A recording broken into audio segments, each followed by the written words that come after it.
I always pray that you're in good health. My question is, what is one piece of advice you have for the younger khuddam here in Singapore in terms of faith and spirituality? Once somebody asked Hazrat Masih Maud Islam that how can you can give me an advice in one sentence. He said that fear Allah and do everything. If you have a fear of Allah, then you will not go astray. You cannot do bad things. You will always obey His commandments. You will always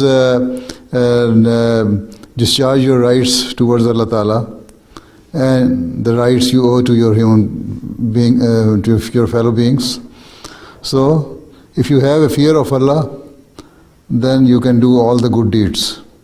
And always remember that Allah is watching over us wherever we are. Okay? Yes. Yes, Huzur. Okay. Jazakallah.